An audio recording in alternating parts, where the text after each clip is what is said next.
Subscribe करें और bell दबाएं ताकि कोई खबर रह न जाए। मैं सबसे पहले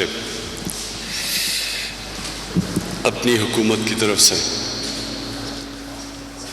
अपने डॉक्टर्स को, नर्सेस को, सारा जो स्टाफ काम करता है हॉस्पिटल्स में, उनको मैं एक एश्योरिटी देना चाहता हूँ कि जब से 15 जनवरी से जब हमें अंदाज़ा हुआ कि चाइना में फैल रही है कोरोना वायरस, तो ये पाकिस्तान भी आएगी, तो तब से हम तैयारी कर रहे थे इसकी।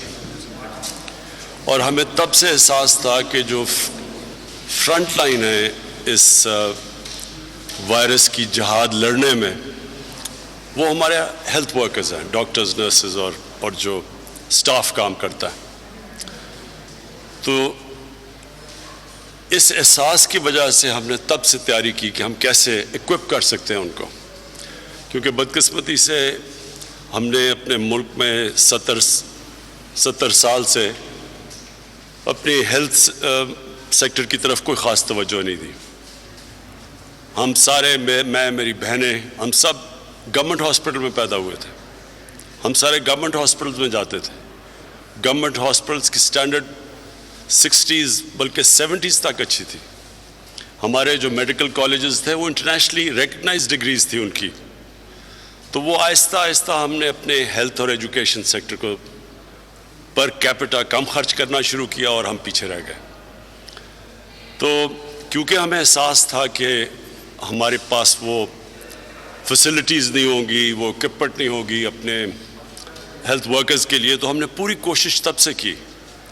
बदकिस्मती ये थी कि सारी दुनिया के अंदर ही एकदम डिमांड हो गई इक्विपमेंट की, प्रोटेक्टिव जो कपड़े पहने होते हैं हेल्थ वर्कर्स, तो सारी दुनिया में, और ख़ास तौर पे वेंटिलेटर्स के ऊपर, तो सारी दुनिया में डिमांड हो गई। और फिर बड़ा मुश्किल हो गया कि हम अपनी जो कैपेसिटी है उसको इंक्रीज़ करें।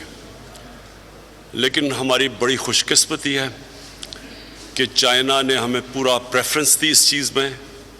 जैसे जैसे चाइना काबू पाया उन्होंने कोरोना के ऊपर, तो उन्होंने सबसे पहले प्रायोरिटी पाकिस्तान को दी।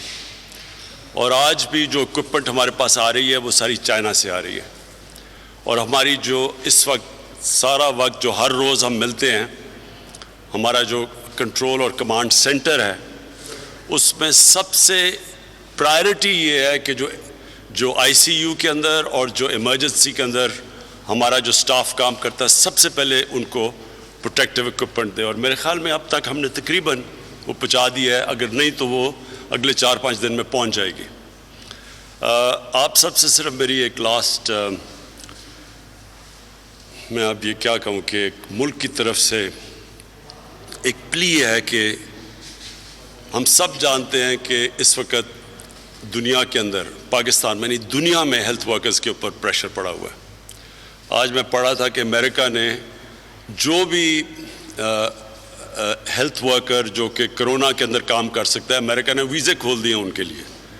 अमूमन बड़ा मुश्किल होता था अमेरिका का वीज़ा लेना। तो आज इस तरह की डिमांड है दुनिया में, वो इसलिए कि वो फ्रंट लाइन पे लड़ रहे हैं। तो अपनी कौम की तरफ से कहना चाहता हूँ कि इंशाअल्लाह हम पूरी तरह आपके पीछे खड़े होंगे, सपोर्ट करेंगे हर किस्म की। अभी भी हम सोच रहे हैं कि हम कैसे आपके लिए, अपने डॉक्टर्स और नर्सेज के लिए और जो स्टाफ काम करता है, कैसे उनकी मज़ीद और मदद कर सकें, इंसेंटिव्स उनको कैसे दे सकें। वो तो हम आपके पीछे खड़े हैं। और इंशाअल्लाह ये कौम आपको जैसे जैसे ये जहाद बढ़ती रहेगी, क्योंकि इसने बढ़ना है, किस रेट पे बढ़ना है अभी हमें नहीं पता। इंशाअल्लाह एक हफ्ते तक हमें वो भी आइडिया हो जाएगा, क्योंकि हमारा डेटा आ रहा है सारी जगह से, उसको प्रोसेस कर रहे हैं। अभी तक तो अल्लाह का करम, ख़ास कोई करम है हमारे मुल्क के ऊपर कि जिस तरह वेस्टर्न कंट्रीज़ के अंदर ये एस्केलेट किया और ये जो इंक्रीज़ किया, उस तरह पाकिस्तान में नहीं कर रहा। और हमारी जो फेटलिटीज़ भी हैं, जो लोग मर रहे हैं, वो बहुत कम है दुनिया की एवरेज के मुताबिक। सो एक हफ्ते तक हमें आइडिया भी हो जाएगा इसका, क्योंकि हम अपना डेटा प्रोसेस कर रहे हैं। लेकिन जो भी होगा, मैं सिर्फ आपको ये श्योरिटी देना चाहता हूँ کہ یہ قوم گورنمنٹ سب آپ کے پیچھے کھڑی ہے اور انشاءاللہ آپ کی پروٹیکشن ہماری نمبر 1 پرائیورٹی ہوگی. تھینک یو جی. سبسکرائب کریں اور بیل دبائیں تاکہ کوئی خبر رہ نہ جائے.